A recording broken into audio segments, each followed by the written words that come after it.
You know what they say, if you believe, you can achieve. But unfortunately, belief is a very simple word that everybody likes to throw around. All you have to do is sprinkle a bit of magic dust upon yourself and voila, you are suddenly an unstoppable force of nature, crushing your sales on every single call. But in reality, we all know belief isn't some metaphysical force that's going to magically help us lift those weights, close those deals, sign that customer up. But here's the conundrum. Without it, nothing is going to move. Not the weights, not the sales, not the money in your bank account. My name's Luke. I've been in the sales game for over 20 years. And I've experienced periods of high belief, high conviction, where I've been crushing deals quarter in, quarter out. And I've also been at rock bottom, where I've had no belief. And so today, we're going to talk about why belief is actually important. In fact, it's probably the most important tool in your sales arsenal. This is going to be a big one. Check out the timestamps below to find your spot if you need to come back. And of course, like and subscribe for way more sales content that's going to help you close more deals. So let's start with the fundamental truth. Belief is contagious. If you truly believe in what you are selling, your prospects cannot help but pick up that scent. That scent is like a cologne. And no, I'm not talking about the type in Anchorman. I'm talking about the type of cologne that's going to make your prospects and your clients lean in a little closer. But here's the thing, if you don't believe in what you're selling, then you will start to smell like you're wearing the Black Panther from Anchorman. And believe me, your prospects will smell that a mile away. Back in the day, we used to call this commission breath. And your clients can smell that coming from a mile away when you are only there to close the deal and make money for yourself. So first things first, if you don't believe in what you're selling, you may as well stop now. Because if you don't believe, why should anybody else? Now in sales, there is a fine line between believing what you are selling and manipulating your client into buying. And so what's the difference? Intention. If you genuinely believe in what you're selling, then congratulations, you are in the clear. If you don't, you're nothing but a manipulative salesperson that's just a little bit overenthusiastic. And trust me, people can tell the difference. In sales, remember, we are guides. We are not manipulators. We do not need to trick a client or a prospect into a buying decision if we are genuinely there to help them.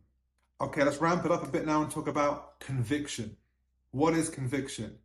In sales, conviction is like belief, but on steroids. It's when you believe in something so much, it doesn't even feel like you're selling anymore. You're just sharing. Do you ever have that friend that just saw the latest Deadpool movie and they're so hyped up, they're trying to convince you to go and watch it? That is conviction. That is not selling. And what do? You buy the ticket. You go along with it. You absorb the enthusiasm. You go along for the ride. Your curiosity is piqued and you are attracted to the decision to go and see the movie. But here's the kicker though. Buyers are becoming more and more skeptical and more savvy. And there's another fine line here between conviction and delusion. And nobody's going to buy from a delusional salesperson. And so this is where your conviction needs to be backed by substance. Belief, conviction, enthusiasm, all these attributes don't mean anything if you don't know your product, if you don't have your data, if you don't have your pitch perfected, if you do not understand the nuances of human interaction when you are talking to a prospect. Now, let's get a little bit more psychological and talk about the bridge of trust. So belief isn't something that can just live in your head. It has to make its way and arrive at your prospect. So that's when we bring in the bridge of trust. It's the bridge that's going to bring that belief and transfer it from you to your prospect. And when it comes to building a bridge of trust, that's when as salespeople, we need to be authentic. We need to be ourselves. It means genuinely caring about the person you are selling to. If you are only in the sale for yourself, your bridge is going to collapse and the trust will never be built and the belief will not transfer from yourself into your prospects and you will lose the sale before you even begin. On the other hand, if you are a good salesperson, if you care about your prospect, if you actively listen, if you engage with eye contact, all these small nuances of interaction that we talk about all the time as salespeople, if you can actually deliver that, that is the fastest way to build your bridge of trust. Again, if they don't believe you, they'll think you're a manipulator, and that is another quick way to burn your bridge down. Okay, now we're at the belief decision loop. Now, here's the fun part, because the more you believe, the more you authentically believe with enthusiasm and with conviction, it creates this feedback loop which iterates on itself and builds and builds. So the more you believe, the more your clients believe, the more sales you make, the more you believe, the more your clients believe, the more sales you make.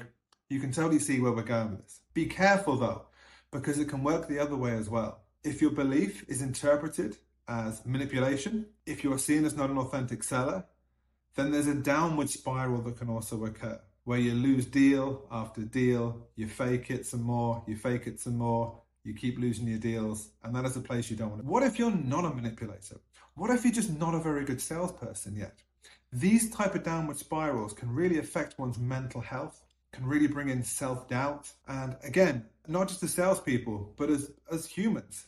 This is not a mental state that we want to be in. But when you do get through that first sale, when you power through, even if it's on belief alone, the high, the seller's high that you will get from that can really propel you onto the next sale and onto the next call and onto the next prospect. Again, building that momentum into more belief, more sales. And here's a little secret that not many people know. Belief also helps with rejection. If you truly have belief in what you're selling, then it's going to help you take those no's, take those rejections way better than if you're in a poorer state of mental health, because you don't take it personally. You believe, you chalk that one down to experience, and you move on to the next sale. It's like what they say, every no is just another stepping stone to a yes. And when you have that type of belief mindset, that is absolutely true. So remember, belief is contagious. The difference between belief and manipulation is real.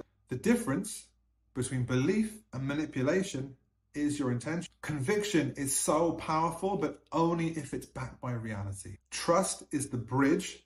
Build that before you sell, and belief fuels resilience. The more you believe, the easier it is to handle rejection and get through those bad days. So, what do you believe in? Because if it's not your product, if it's not your service, and if it's not your brand, you're in trouble. So check out the links below. Sign up for our free daily sales email. You're going to get an inbox full of tips, tricks, and tactics to help you sell. Not only that, the waitlist is now open for the next phase of our Mindset to Market Sales Mastery cohort. And finally, give us a like, give us a subscribe. We're trying to give away as much free sales value as we can on this channel, and I would love your feedback in the comments. Have a great day.